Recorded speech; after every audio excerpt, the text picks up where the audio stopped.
we are live now.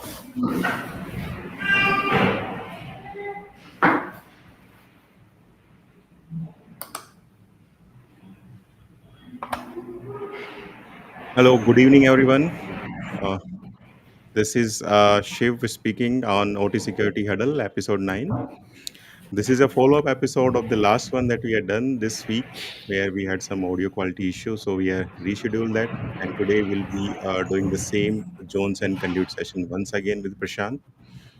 Our regular Manju could not join at last moment today because of some medical emergency. So we'll be taking up this particular session.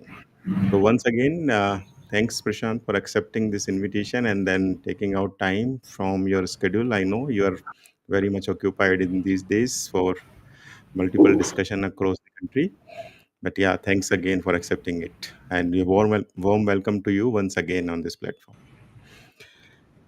Okay, so let me set the context once again. This is me, Prashant, and Manju organizing this session for you. All of the OT Huddle sessions are completely free. And not only we put it on LinkedIn Live, but all the episodes are also available on YouTube as well for your later uses. A friendly disclaimer that whatever we are speaking, whatever we are discussing here is out of the personal interests. It has nothing to do with the companies you are working with. So today we had revised our agenda bit, discussing what are zones and conduits. This is based on the that we have seen last time, and we'll be seeing why do we actually need zones and conduits, and then we'll be following the agenda that we had last time, like what are the building blocks, what would be the security program life cycle, then how it is different in a greenfield project compared to a brownfield project, the life cycle of zones and conduits, and finally models as per IEC 62443. So first thing first, to give you a context, let me quickly give an overview. Then Prashant, you can add what are zones and conduits. So at the high level, if I have to explain, zones and conduits are physical or logical grouping of the asset, and there could be n number of criteria for this grouping. They could be based on the shop floor. They could also be based on the application of these assets into the plant. They basically enforce the defense in depth concept, and there are some characteristics about zones and conduits. A zone could have a subzone into it. A conduit can also have a subconduit inside. Also, a zone that is connecting to a different zone, it can also have multiple subzones. And as we move forward in the presentation, we'll be seeing it. Conduits, on the other side, they can traverse more than one zone in a plant. Also, there could be more than one conduit connecting to the two different zones. Now, if I have to give some basics about zones and conduits, there are three terms that I just described: zones, conduits, and there is third one, which is security level. And the security level, here we are talking about security level target that we will be associating these zones with. As per IEC 62443, there are five security levels starting from 0 to 4. 0 means zero security, and the actual security implementation starts with security level 1, and the highest is security level 4. So, what do you have to add here, Prashant? What do you think is the zones and conduits? What could be the simplistic definition of zones and conduits?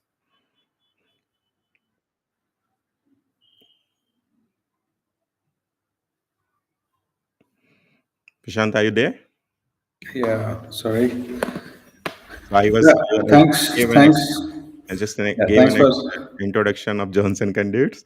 Yeah, today Sure. is not one of those good days. We are facing lots of technical issues, but welcome again. Yeah, always. Yeah. Always. Thank you so much. Thanks for the introduction, Shiv. A good start point of the zones and conduits. To add on to that, I'll just give you from the context of asset owner, system integrator, or service provider. Service provider have two roles as per 62443 2-4. That is system integrator and system maintainer. Okay, these are the two categories of service provider in that. They also look forward for the zone and conduits from the perspective of in partnership with asset owner. There is a zone and conduit perspective from the OEM as well for systems. The definition as per 62443 goes like: zones zones is logical grouping of uh, IACS components or systems which have a common security requirements. This is a very simple definition. But when we start doing zones, there are a lot of shuffles, there are a lot of rejigs will happen during the zoning perspective. It starts from the very basics of high level risk assessment, where you get the strategic viewpoint, where you get the regulatory viewpoint, and as well as HSE, very specifically HSE, if it is a critical infrastructure and if it is dealing with chemical as well as petrochemical hazardous elements like that. So, so we have to iteratively delve into zones. It is not a single activity, single point activity that we just conduct a zone conduit grouping and then finish it. No, it's not like that. So, as and when we have a good grip and maturity on these systems, as well as our infrastructure, we will be faring well in zoning. And that's how we will be faring well in establishing controls on the zones. Conduits is basically again grouping of communication channels as per 62441-1. Now, the communication channels include obviously the protocols and the medium of communication, that is wired, optic, or wireless, but also includes the equipment which enables this communication. It can be routers, switches, and so on. As per again 62446, the firewalls are the perimeter defenses of or perimeter interfaces. I would say that for zones, there are specific characteristics of zones. Okay, that is, zones can have a subzones, and we are covering that in the subsequent slide. Yeah, yeah. So I had already gone through those while you were away. And if I have to contextualize this Jones and condition, you mentioned about the logical grouping, using of the networking, the router switches. We can actually visualize our office buildings, right? Where there are separate floors and then the areas where we can go, we don't go. And then these Yeah, entry doors or turnstiles are basically our conduits that will give access. And based yeah, on the access rights, you will be allowed to different areas. So this could be correct. like simple context of these zones and conduits for the network infrastructure in ICS. Yeah, Now, it's nice analogy. Yeah. now, having said that, then the question might arise: why do we at all require these zones and conduits? So, same example again, like in on our office buildings, different people have different requirements. They might not be required to go to all the areas. We follow need to know basis principle. Similarly, in the plant ICS, we need to have the segregation of the equipments that require higher security levels versus the system that require low security level. And these security levels are basically based on the risk profile and n number of attributes that we'll be seeing in the coming slides. That is one of the reason. And then these if we don't have a zone or conduit, or if you have, like, let's say flat network is there, then we don't have the capability to have layer 3 segregation of the communication that is happening over there. That is another reason. It Yeah. actually helps in filtering the traffic between the zones. And also, if you are following the NIST CIS cybersecurity framework, under the identify principle, zones and conduits are the first one that you need to do. You need to start with that. So these are the reasons among few of them. What would you say, Prashant, here? That what? I would say it is also a, we need to see from the strategic point of view as well. Yeah, When you say the very first point in 2-1, which is the trigger or which is the starting point of any evolution, I would say that from the IC's cybersecurity perspective and 62443 perspective. Here, the first point is business rationale, and then we will have to, under business rationale, we will establish the strategic requirement of cybersecurity. It can be regulatory, it can be HSE, it can be more complex. That is, the whole business might be impacted if something gets unauthorized access and something goes wrong. Specifically, critical infrastructure, where it is also playing the role of national security. Sorry. yeah, Now, coming to the next point in the same element group as per 2-1, it is basically the high level risk assessment and detailed risk assessment, where you come to know that which are the common requirements, the equipment, and we can group them together. That's where we have to scope. When we say scope, it also includes other players. We have service providers, we have partners, we have customers who are having access to some part of our ICS. We have the partners who are providing their contractors who are working with us on a technical front, who will be who will be having access for the maintenance part. Yeah, and there is also there are also maintainers with their laptops who are coming into our factory floors, and they will be in and out regularly. So zones and conduits deals with the strategic level as well. Now, from my perspective, it's very important to understand from the point of dealing with the problem of how to digest or how to where to start the cybersecurity from of the IACS. Yeah.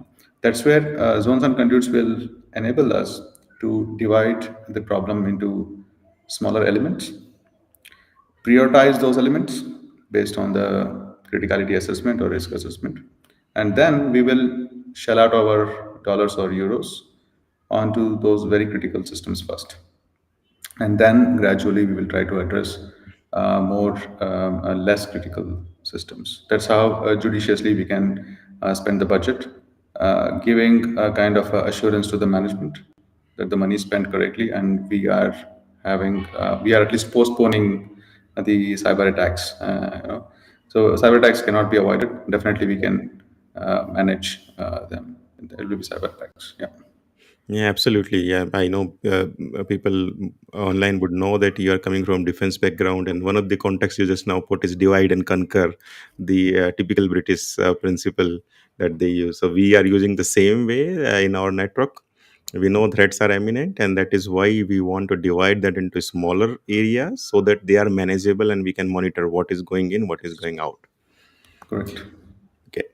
Yeah. So now maybe I'll hand it over to you to take it forward. And along this presentation, I will be popping up some uh, questions or some experiential insights so to add.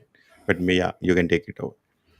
Thanks. So this is basically we started this with the context of greenfield, but yeah,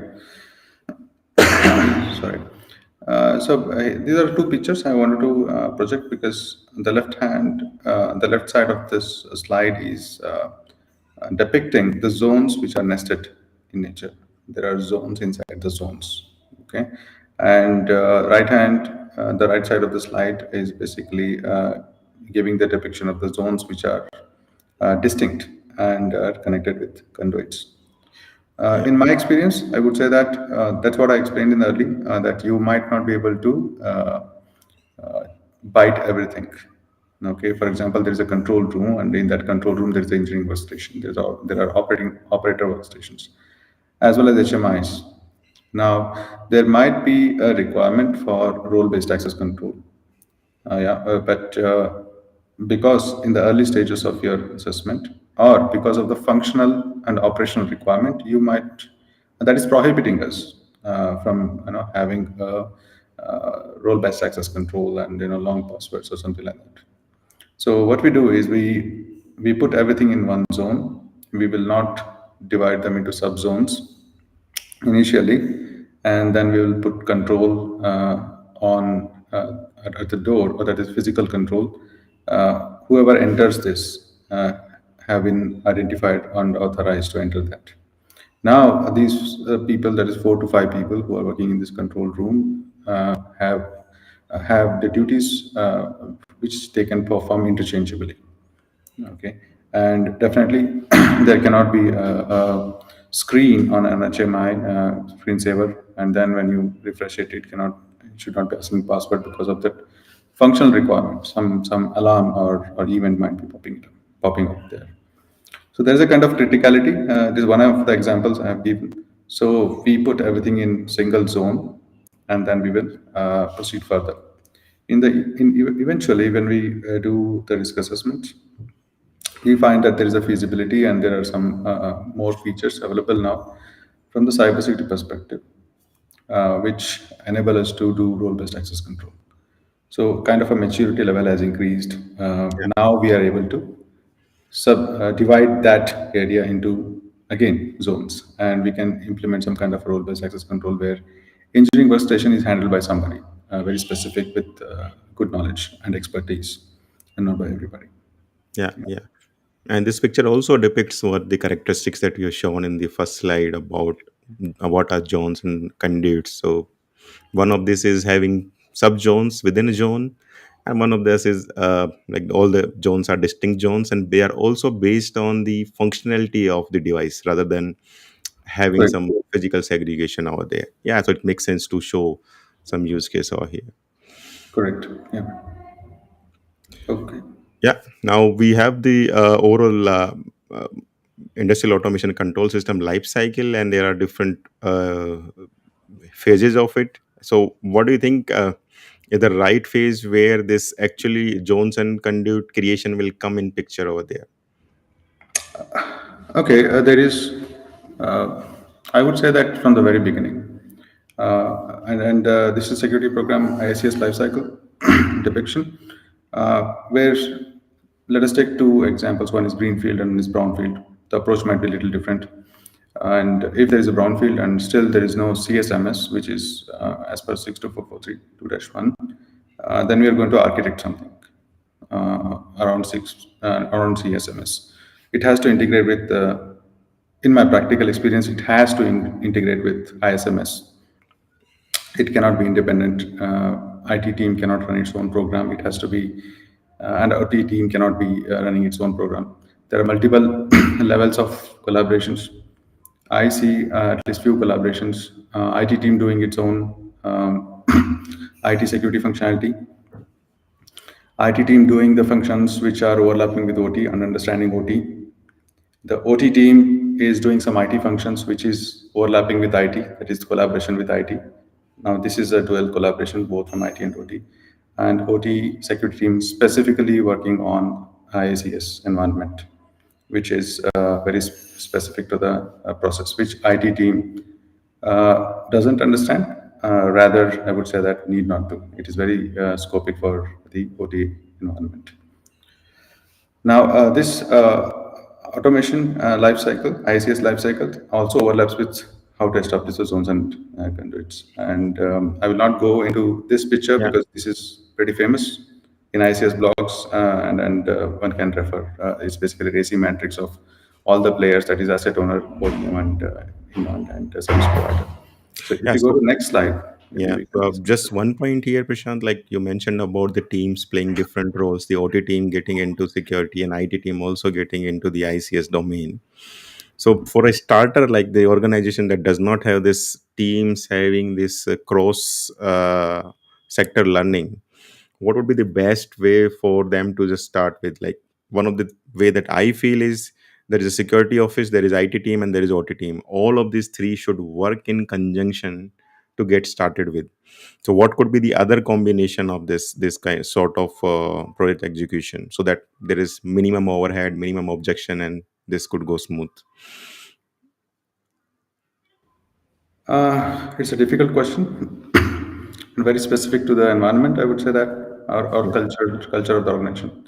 In my experience, I see a lot of cultural rigidity around it, and also if that organization is big, traditionally they were aligned with IT security. The policies were aligned with IT security. The drafting of policies approvals are aligned with IT security.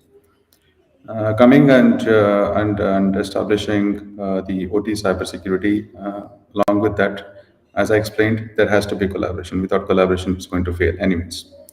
You might be very knowledgeable, having a very good practical experience as well as budget, but if people and teams are not willing, it's going to collapse. Pretty. That is truth. And as I mentioned, there are four levels of collaboration: IT doing its own IT work, and IT OT, and OT IT, and then OT. So, but the picture has to be transparent with each other, because each other has to understand the criticality as well as the difficulty, and the holistic picture should be given to the management. I believe it's a role of CISO, but again, I don't want to put everything on CISO because he also managing. In my experience, he will also be managing in a pretty difficult scenarios. Yeah. Yeah, yeah. There definitely could be different combination, and that is so true for greenfield projects versus brownfield projects. Greenfields typically you have a little bit of flexibility and also some challenges, because there is a possibility that the greenfield project is from a new entity itself who does not have expertise in the ICS domain itself. If it is coming from a company who is already managing ICS, there might be a less number of challenges. But what if they are coming up from a different area of operations altogether? The challenges would be different. So very well said that the combination could be different for different people. Now over to you, Prashant, about this different phases of greenfield project. How do we start? And maybe this slide will make more sense, where we introduce what is the exact phase where we'll be actually having the requirement of creating the zones and conduits. Yeah, this slide we just wanted to project that how to approach. It's one way. That's it. There is no perfect way. In my experience, every organization or every IACS environment has its own systems or processes in place. So it's a very generic template. Has to be modified obviously if you're trying to apply this to your own environment. Basically, greenfield project is where a particular organization would like to establish or expand its business and have to would like to have another capability in terms of manufacturing unit, in terms of in terms of let us say another refinery or chemical production, something like that. Yeah, Yeah, and that's where they would like to approach their partners. It might be the partners are various partners here. It might be site construction partner, automation partner, and so on. That's where they do feasibility study. In my opinion, the zones and conduits, the idea and conception, the conceiving of this idea of zones and conduits and what is the criticality will start here. It is zones and conduits, as I explained. It is just not grouping of technical or equipment which are in automation IACS, and that's it. It has to have a context. The context is being built by this point. Why? The feasibility study is not just about automation. mhm, Feasibility study starts with regulatory compliances. If it is critical infrastructure and let us say hazardous chemical manufacturing uh, or process manufacturing. Now, this feasibility study have to have compliance with the local regulations of that country. So that's where you set the understand what is the criticality, the kind of chemicals you're using. If it goes, if it leaks out in the environment, the nearby town should not be hurt. The people should not be hurt. Obviously, you will mhm. see to that. Plus, obviously, if you are critical infrastructure of a country which is in geopolitical stress, obviously you are a prime target of the other players. So we have something else also to consider there. So likewise, the security experts, when they start attending or reading about the strategic point of the management, how they would like to consider specifically safety and regulatory and so on, they understand what is the concept, what is the context of this establishment or is this manufacturing unit. This idea will be ported onto a grouping of your technical aspects or grouping of your ICS environment. Exactly. Now, the second point is basically site selection, okay, and the approvals of the government, environmental approvals and regulatory approvals, and so on. The third point is where you are actually putting on paper something, but basically high level cybersecurity assessment, and then start grouping at the very high level, not detail, very high level, because we need to capture the strategic viewpoint. If we go in detail, for example, we would like to manage a switch, where to place the switch at the very beginning, then we will lose the context. Yeah. We become very technical and that we lose the grip of the situation. Okay, it is like I can conceptualize like a flange. When you're tightening a flange with 10 screws around it, you will not tighten the screw one screw full tight, right? You will tighten every screw a little bit and circles, and the last click you will tighten all the screws together, so that flange is fixed in a uniform way. Likewise, you have to concentrate at the overview at the high level, with the high level cybersecurity assessment, and then eventually you can deep dive with the detailed assessment. Now, detailed assessment can be iterative. depending on the budget, time, and then the customer requirement as well. And that's where we move on with for the installation. Now you have proven risk assessment, proven acceptable grouping of systems in zones and conduits, which is acceptable at that moment, and then you start installing those things. And then the obviously the automation and the process will be incorporated in that. The management process, obviously, the management process, I mean to say the multiple levels. There's a headquarter, the management process at the headquarter level, site level, the factory level, the even the factory floor level, multiple levels of management, and that's where you try to communicate as well as train people. And now the question is training on what? The training on basically on policies.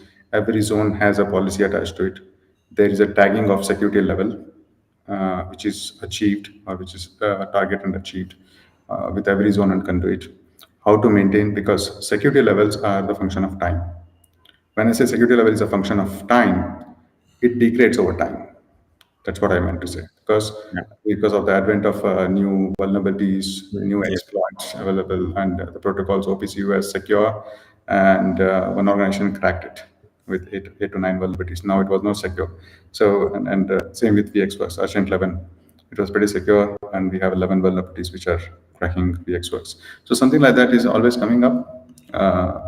We cannot have a single silver bullet for this. But yeah, so security levels are the function of time. They degrade over time. That's why we need to repeat this process. Commissioning compliance maturity, obviously, it is a conformance. Basically, the last part of your 62443 2-1, the last element group is conformance. That's where you do audit, keep on doing the audit as well as Yeah. periodic risk assessments. So I would say that zones and conduits, the concept starts from the very beginning, understanding what your management is looking, what is the viewpoint of your senior management, and then transposing that viewpoint into technical implementation, that is controls, and maintaining that. That's important. Maintain that. Just don't do it at once and just leave it alone. Yeah. No, yeah, yeah. You mentioned very important point that this is one of the way, and I think it's an ideal way that we can follow. But yeah, different people, different organization might fall or start the Jones and conduct at different phases of the project planning. Sometimes they might only start with the planning stage itself, even after selecting the site. And also, it depends on what kind of zones and conduits you want to achieve. Like the new plants that are coming up, I see that they are typically built on a single bay. They don't have any physical separation of areas for different lines, and very often they would like to put a single network backbone for entire plant, and this backbone can be used for their IT service and for their OT service. There is no physical segregation of the network backbone, but they will only achieve it through logical backbone. If that is the idea, then they might start it for the network designing stage itself, and this could be aloof from their IT or OT segregation itself. They can do like one go itself. It's a unified infrastructure for both the areas. So yeah, there could be a number of combination for that. Okay, yeah. Then yeah, this is a superimpose that you had given for the different phases and also the standard. Maybe you can give an overview of what is the way to consider the different phases in the development of the overall cybersecurity of a plan. Yeah, this particular slide I have superimposed the ICS lifecycle as well as the greenfield overview of how the lifecycle of greenfield, basically the step-by-step process of establishing greenfield, that part, as well as the steps which might be included in the zones and conduit lifecycle. Named it as zones and conduit lifecycle, and there are points under each. Basically, when you see, I can see IACS life cycle overlapping with the zone and the overlapping with the establishment of the greenfield project. That's where I have mentioned the point which are important in every step of the greenfield. It is not exhaustive list because of the limitation of the PPT, but it is like the very important points I have just mentioned. Below in yellow, you can see the reference standards, that is 2-1, 2-4, 3-2, 3-3, something like that. So I have mentioned because these are the these are the standards which cross refer each other. And basically, it starts with the strategy and the business risk, as I mentioned, high level. Capture the viewpoint of the management, capture the regulatory requirement, regulatory compliances, uh, HSA issues, very extremely important HSA issues. If it is critical, yes. Then the policies as per that, policies as per that, and yeah, detailed risk assessment. I mentioned detailed risk assessment because now we are delving into the zones and conduit life cycle. Yeah, that Here makes sense. we have to here we have to maintain a process which is mentioned in the 62443. We have to delve into zones and conduits, and we have to carry on the asset inventory again in zones and conduits. Just a moment.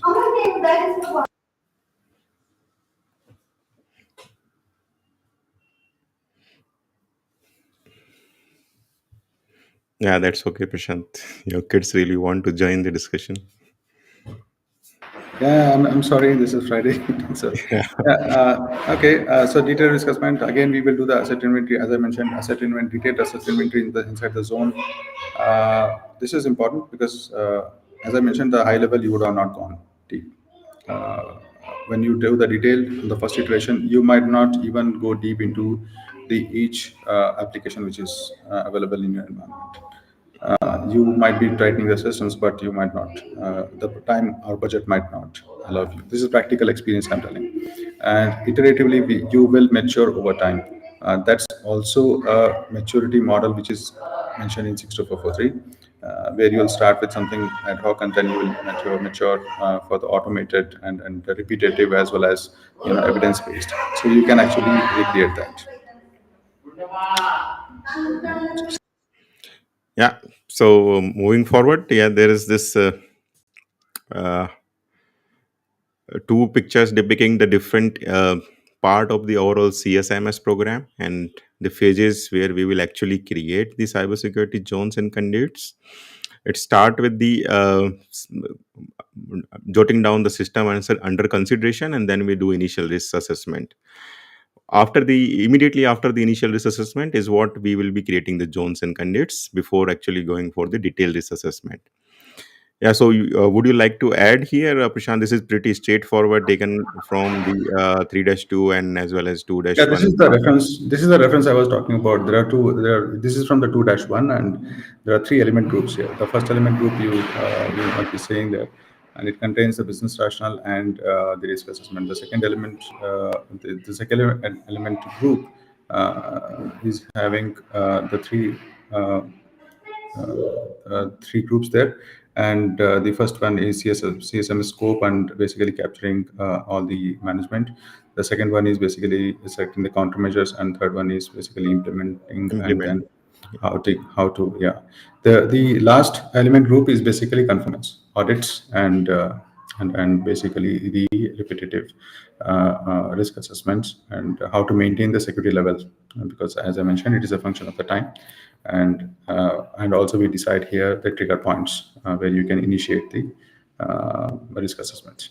Now, the right side, it's a pretty famous picture. It's a high level risk Mhm. assessment, and that small box below the rhombus is basically the detailed risk assessment that has been elaborated further in 62443. I'll not go deep into it. Most of the people know about it. But yeah, each process, when you start doing practically implementation level, then you will feel the heat that it is not as simple as flowing as per this chart, but it will stumble and come back. You will come back in many loops apart from that. Yeah.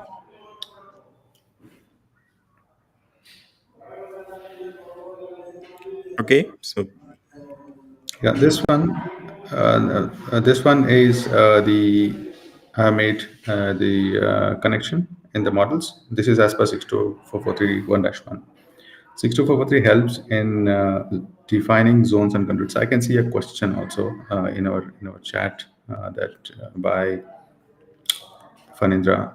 how do we do zones? It is managed by VLANs within the same hardware like switches. And again, now there's a another Ravindra also switches and manage zones in this one.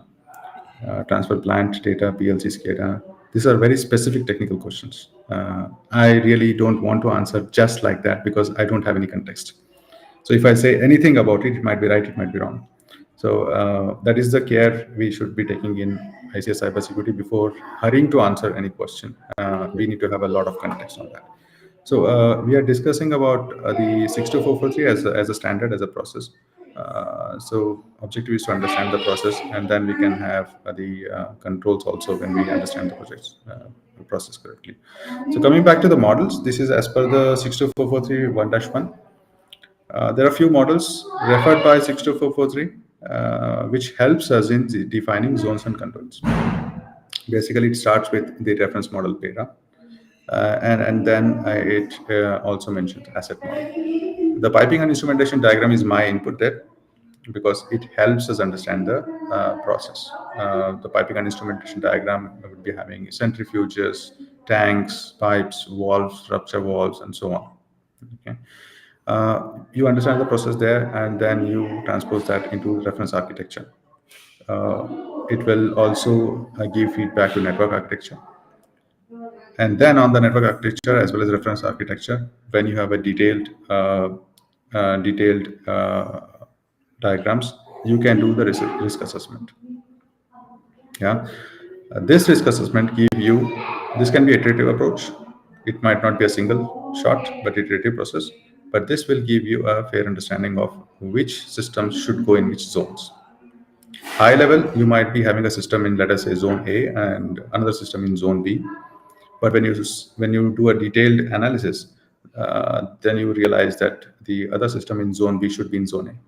So during detailed analysis, there is also a chance, or there is also an opportunity, you can shift the equipment between zones, because now you have a fair idea that those systems might be fitting well with the security requirements of this particular zone with a specific target level, right?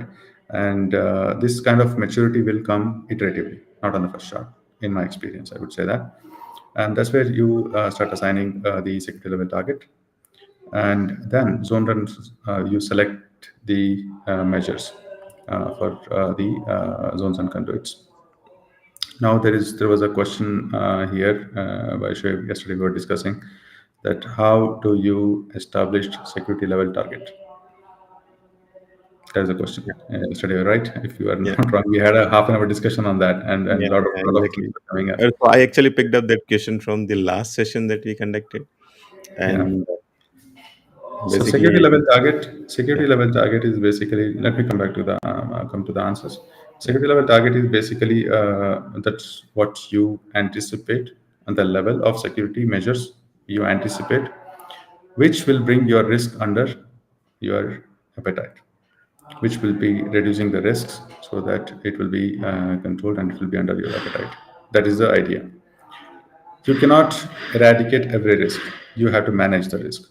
So in 62443, the managing risk is basically four T's: basically transfer, tolerate, terminate, and one more thing, and as well as five D's is basically treating the risk. The last one is treating the risk. Yeah.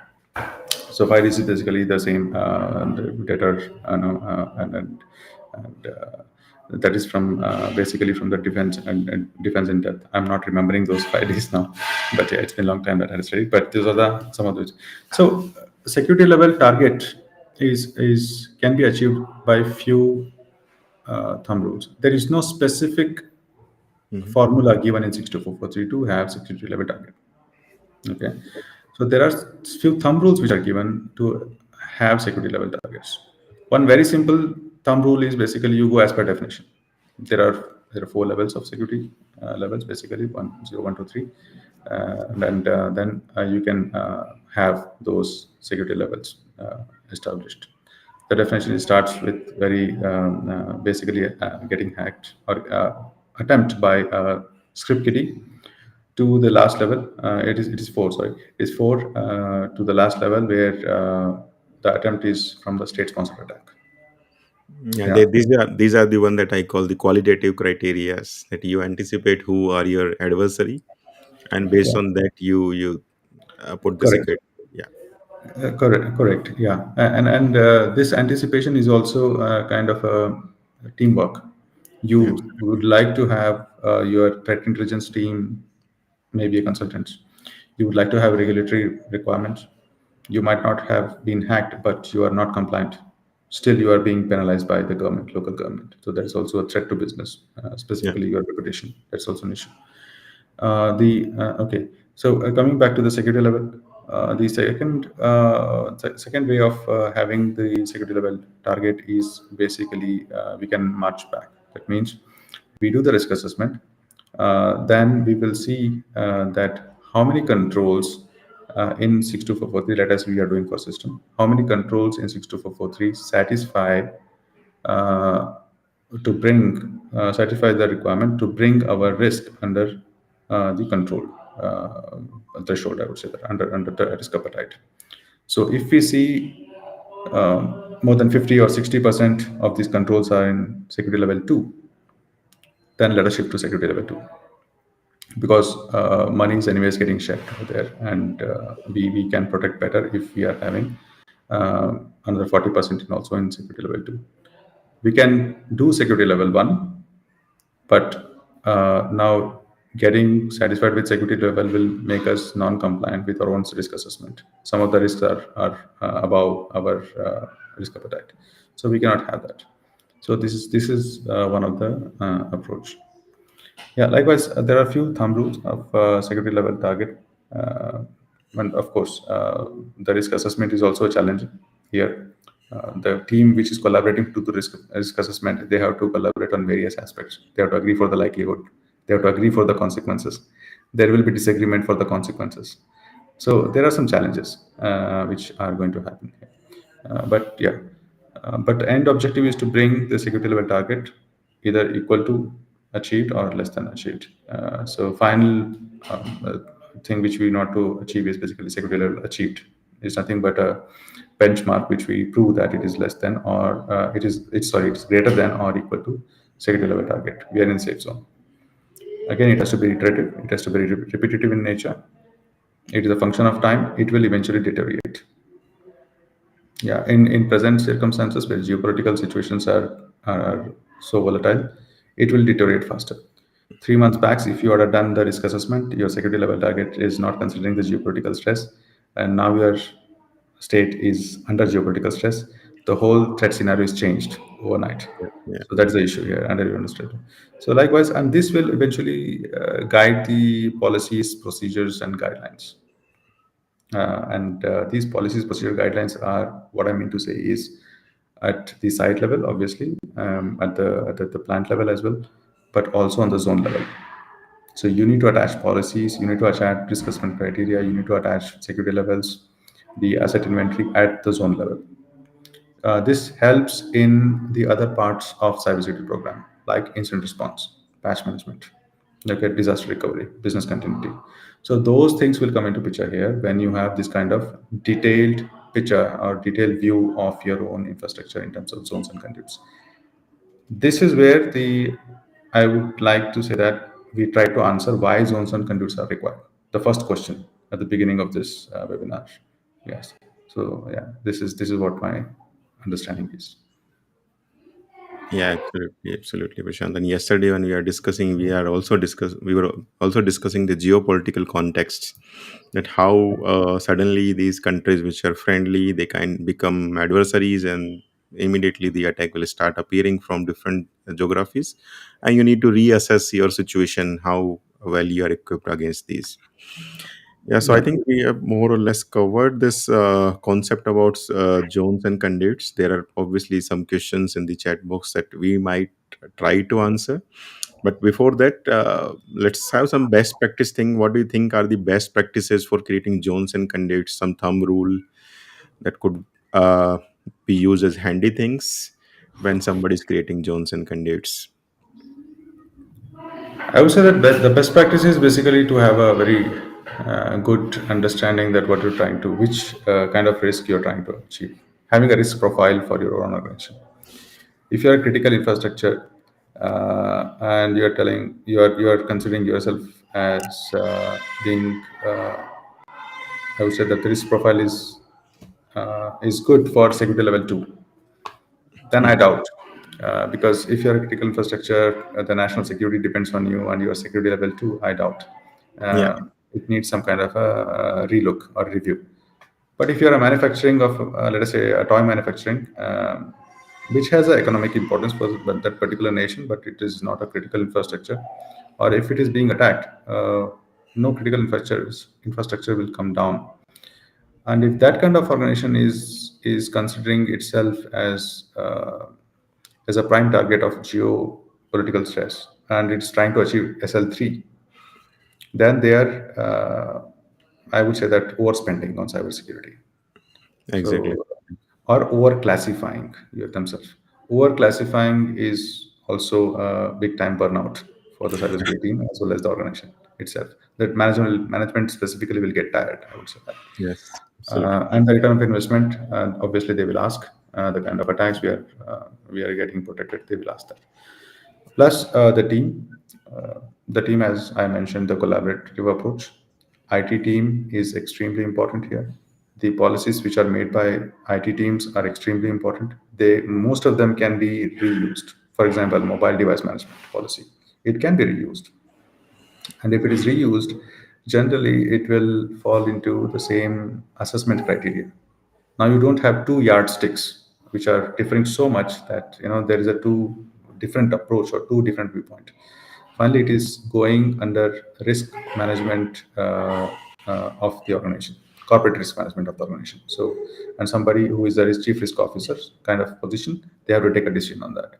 So finally, all this will be feeding to the chief risk officer chair, that what should be done and what should not be. A good informed decision making capability, I would say that. This is at the strategic level. At the technical level, a good inventory, which is a big gap in most of the organization, at least in my experience.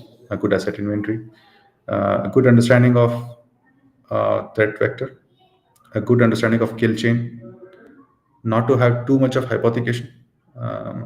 You consider hypothetically if somebody comes up with Wi-Fi, try to hack us from 5 kilometers away, and we get hacked.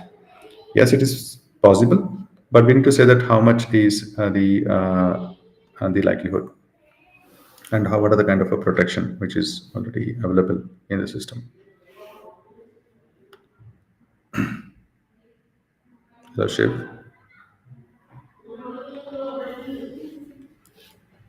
so I believe, yeah. So your share. So there are some questions that we might take up now. Yeah, As you have already read some of them, but maybe I quickly read them again. There is one question from Suresh. yeah. Is it acceptable to transfer plant data, PLC, SCADA data to cybersecurity data, logs, backup, malware protection in same LAN? So it's about conduit basically. Again, it depends. It depends on the context.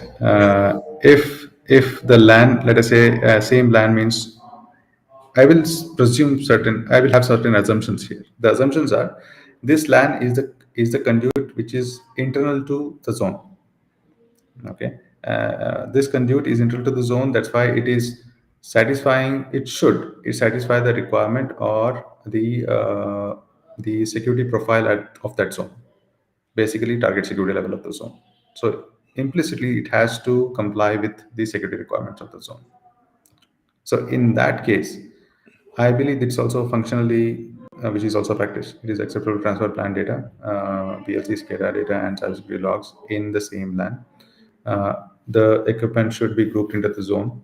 We need to do a risk assessment, and we need to see what kind of threat it is having in terms of intellectual property, in terms of the management data, which is going to these controllers, in terms of repetitive data, like sensory data, which is coming up, and if it leaks, what kind of threat we have. If we have a port open, if there is a communication channel which is open outside the zone, if somebody can access, can reflash the firmware. So how it is going to impact. So if that those things are taken care, and if these systems are inside that particular zone with a specific target security level, I think, and if the functional requirement is there, but that's the first condition. If the functional requirement is there, obviously performance perfectly fine. But if there is no functional requirement, and and obviously we will not do it. Yeah. Yeah. So everything literally boils down to the acceptable risk level, and we need good risk assessors before actually doing anything change into the conduits or sharing Yeah. data with Yeah. um, like beyond your trust boundaries. Yeah. Yeah. So there is one more question from Fanindra. Like one of them you have read already. It's about VLANs, but then he has asked that what kind of pre-testing or safety measures we take to ensure zones and conduits are not causing data loss or blocking in OT environment. Yeah, this is typically brownfield question. He's also mentioned in brownfield project. Like what could be the measures that they can do? So this will again go into the risk assessment at what impact it will have, putting up an additional countermeasure, an additional device in the environment, and Yeah. then you have to see um, whether there are interferences in terms of communication. So Yeah. again, this might not be very straightforward, and you're not able to actually test in your environment, and you might require a test environment before actually going into the production environment. And that is where typically the challenge is.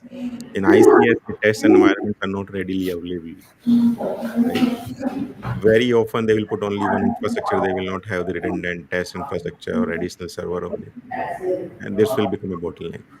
So, would you like to add something here, Prashant? That have you seen something? That's. I think it's good. I think it's good. I won't like to say the same thing. Yeah, That if you would like to, these points have, or I would say that shall be covered in risk assessment.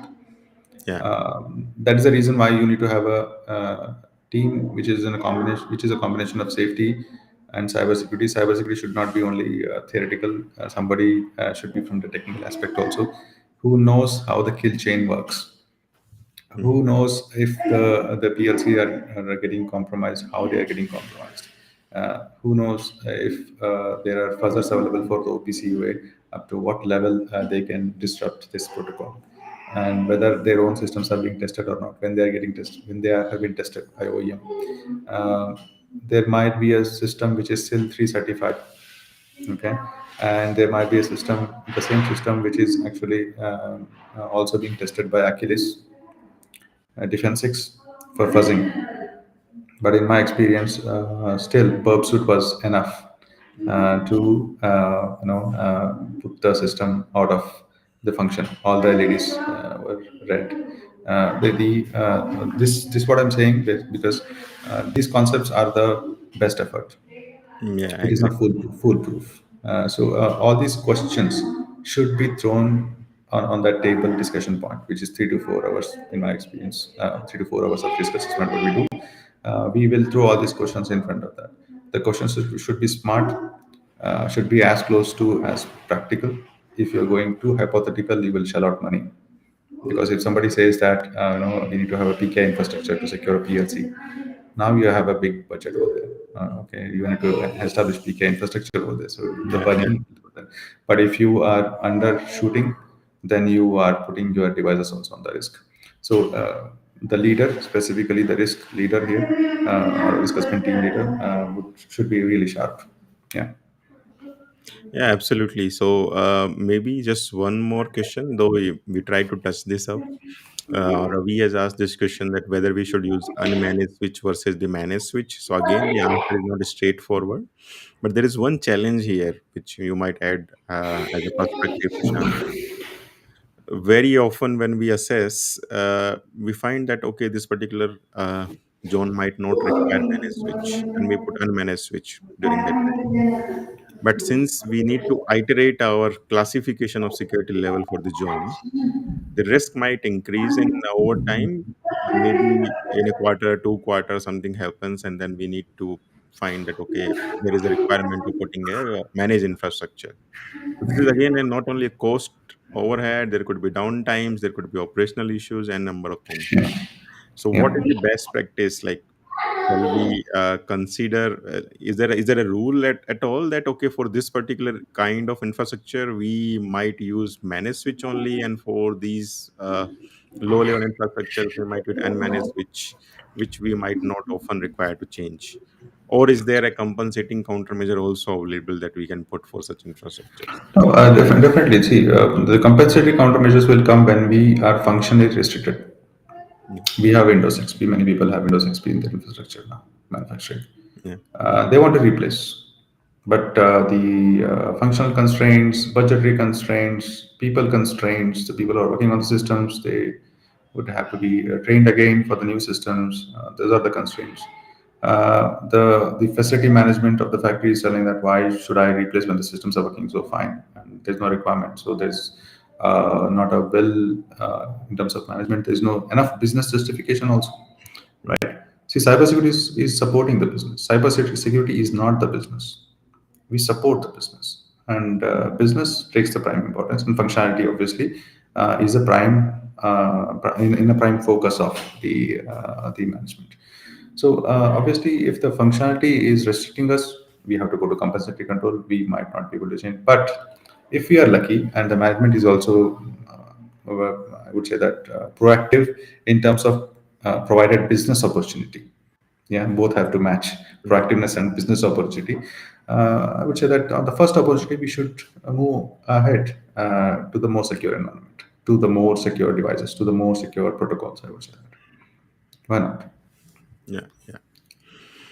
So as a takeaway, what I'll take is like there is no thumb rule, but definitely there is a method to this all madness. You can actually definitely follow some path and then reiterate, readjust, and update your security levels. And according to that, your zones and conduits might change. Might there might be increase in the zones and subzones, and there might be decrease also possible in some cases.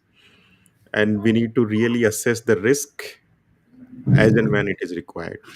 And Yeah, for risk assessment, also there is bunch of things that we might consider. Yeah, yeah. So CSMS is a complex program. It is not easy in terms of voting. yeah, yeah, But yeah, the more and more experience we have, then I think we will be having a good grip of this that facility. We will be able to do it over the time. yeah. Fair one.